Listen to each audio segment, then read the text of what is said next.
Hello दोस्तों, welcome to DS real fact channel में आपका स्वागत है।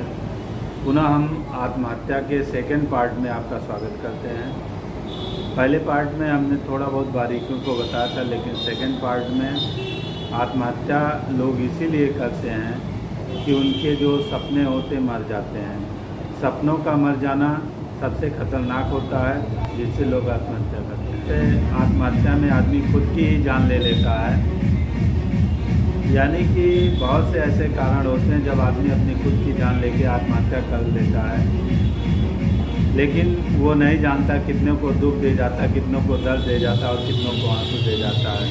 कहते हैं लाइफ में अगर टेंशन है तो उसका सलूशन भी है, लेकिन आत्महत्या उसका सलूशन नहीं है। दोस्तों, आत्महत्या के 5 कारण बताए गए हैं जो आमतौर पे होते हैं। पहला कारण है शिक्षा, जिसमें बच्चे पहले पार्ट में बताया जा चुका है, आप हमारे पहले पार्ट को आप देख सकते हैं। और सेकंड में है रिलेशनशिप का टूट जाना, जिसमें बहुत सी बातें ऐसी हैं कि लोग बच्चे के साथ संवाद नहीं कर पाते, या बीवी के साथ संवाद, या अपने बच्ची या बच्चों के साथ लोग संवाद स्थापित नहीं कर पाते हैं। इसमें हम एक स्टोरी में ये बताना चाहते हैं कि एक आईआईटी करने वाला कोटा का छात्र जो आत्महत्या कर लेता है, लेकिन जब उसके सुसाइड नोट में लिखा होता कि सॉरी पापा, मैं इस काबिल नहीं हूँ जिस काबिल आप बनाना चाहते हैं, तो ये बात जब उसके गार्जियन यानी कि पिताजी को पता लगती है, तो कहते हैं कि बेटा, तुमने अगर मुझे पहले बताया होता तो मैं शायद आपको कोटा आईआईटी की तैयारी के लिए नहीं भेजता। तो हम गार्जियन से ये भी कहना चाह रहे हैं, क्योंकि हम वो चीज़ मित्रवत व्यवहार अपने बच्चों के साथ स्थापित नहीं कर पा रहे हैं, क्योंकि वो बच्चे अपने मित्रों से बताते हैं कि ऐसी है वैसा है, लेकिन वो अपने बाप से क्यों नहीं बता पाते हैं? क्योंकि हम कहीं ना कहीं से उनसे दूरी बना लेते हैं।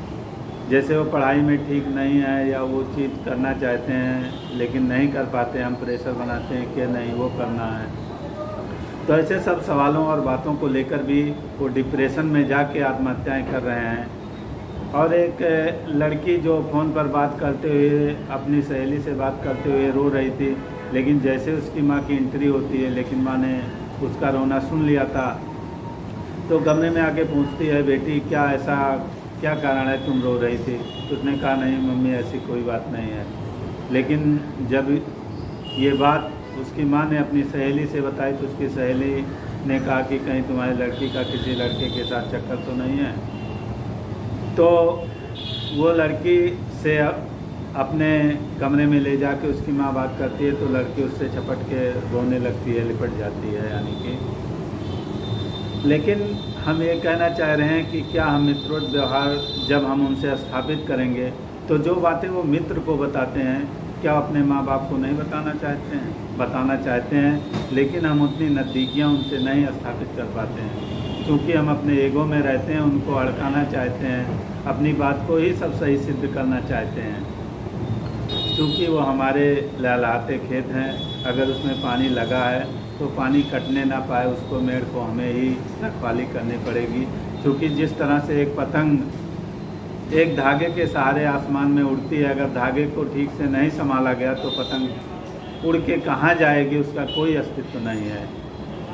तो इस तरह गार्जियन को भी बहुत अलर्ट रहना होगा अपने बच्चों के प्रति, और अपने रिलेशनशिप को भी मजबूत बनाना होगा। और तीसरा कारण है मादक पदार्थों का सेवन ज़्यादा करने से लोगों में डिप्रेशन होता है, डिप्रेशन के बाद लोग आत्महत्या कर रहे हैं। और चौथा कारण ये है कि आर्थिक कठिनाइयाँ पैसों को लेकर भी आ रही हैं, जिसके कारण लोग आत्महत्या, डिप्रेशन जैसी बीमारियों से लेकर कई बीमारियां तक पैदा कर रहे हैं। और पांचवा कारण है असाध्य बीमारियों की वजह से भी लोग अजीज आके आत्महत्या कर लेते हैं, जब उन्हें कोई निकलने का रास्ता बंद हो जाता है, यानी कि उनके सपने लगभग ख़त्म हो चुके होते हैं। आत्महत्या के कई तरीके हैं, जैसे आत्महत्या करने के लिए लोग फंदे पर लटक जाते हैं, जहर खा लेते हैं, या अपने गन से शूट आउट भी कर लेते हैं, तो इस तरह से वो आत्महत्या कर लेते हैं। तो हम यहाँ एक फिल्म पद्मावत को लेना चाहते हैं, जो आत्महत्या का बहुत ही सजीव चित्रण किया गया है।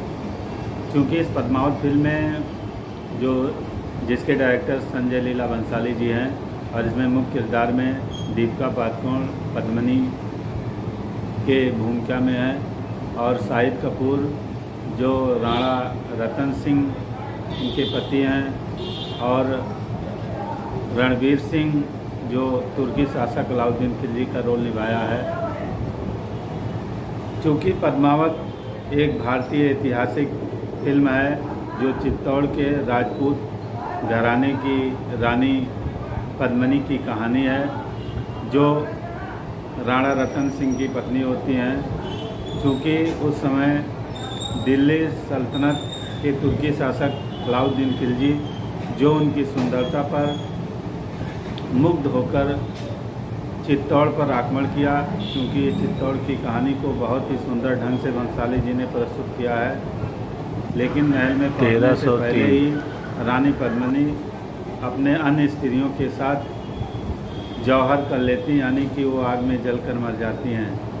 इस तरह से अलाउद्दीन खिलजी चित्तौड़ जीत कर भी अपने आप को हारा हुआ महसूस करता है, क्योंकि उन्होंने जौहर इसीलिए किया, अपने स्वाभिमान अपने सम्मान को बचाने के लिए जौहर किया, जो जायज़ भी माना जाता है।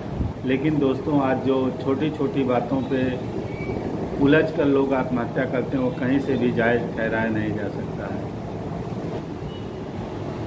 दोस्तों, आत्महत्या को रोकना पड़ेगा, क्योंकि ये गार्जियन का ही सामूहिक दायित्व नहीं है, बल्कि ये पूरे समाज को उस तरफ ध्यान देना होगा ताकि हमारे आने वाली जनरेशन उस त्रासदी की ओर ना बढ़े हिंदुस्तान की, जहाँ पे लोगों का ध्यान नहीं जा रहा है। क्योंकि हम उन बच्चों से हमेशा के लिए नहीं तो दूर हो जाएंगे जिन बच्चों को हम सबसे ज़्यादा मानते हैं, क्योंकि वो हमारे हीरो हैं। उन हीरो की रक्षा करना, उनको कहना है, समझाना है या उन्हें सब कुछ ये बताना है कि आपका होना ज़्यादा ज़रूरी है कुछ ना कर पाने से। इसलिए दोस्तों, उनके साथ धैर्य बनाएं और उनको मित्रवत व्यवहार रखें, ताकि आने वाले इस जटिल समय को चैलेंज के रूप में वो स्वीकार कर सकें और आगे बढ़ सकें।